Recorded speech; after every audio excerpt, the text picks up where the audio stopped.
Hər vaxtınız xeyir olsun yoldaşlar. MHM Tədris Mərkəzinin ən son nəşr etdiyi Azərbaycan dili 1-ci hissə test toplusundan olan ismə aid suala baxırıq.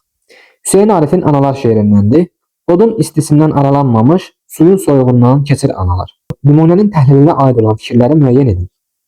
Yiyəlik hallı sözlərin qrammatik mənaları eynidir.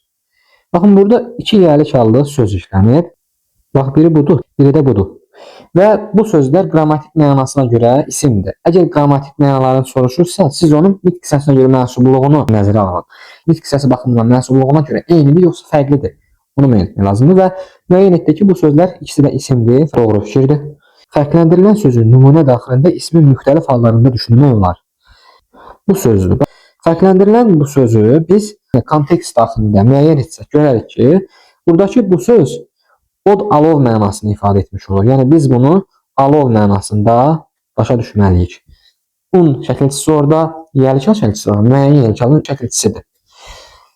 Ona görə də odun sözü var əlavə olaraq. O yanacaq material anlamındadır. Bunun odun sözünün bura aidiyyəti yoxdur.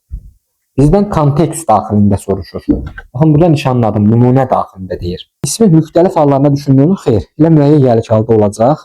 Bu yanlış fikir olacaq. Çıxışlı qallı sözlərin tərkibcə təhlili eyni deyildir. Baxın, istisindən sözü kökünə görə isti, si mənsubiyyət, növ bitişdirici, bəndə qrammatik. Soyu sözün kökü, növ leksik, bu mənsubiyyət, növ bitişdirici, bəndə qrammatik. Və təhlil etdik, gördük ki, həqiqətən də tərkibcə təhlili eyni deyil. Bu doğru fikirdir. İsimlər yiyəlik adlı hallardadır. Od və su sözləri ikisi də müəyyən yiyəlik haldadır. Analar sözü var, burada analar sözü. Bu da adlı halda olacaq. Demək ki, bilən bu fikir doğrudur, yiyəlik və adlı hallardadır. İsimlərin hər biri ismi birləşmənin aslı tərəfini təşkil edir. Od və su sözləri ismi birləşmənin aslı tərəfini təşkil edir. Odun istisi, suyun soyuğu. Üçüncü növ ismi birləşmədir. Amma analar sözü adlı haldadır və müstəqil cümlə üzvü kimi çıxış etmiş olur. Baxın, burada hər biri deyir. Hər biri deyəndə hamısını nəzərə tutur. Amma burada hamısı olmayacaq.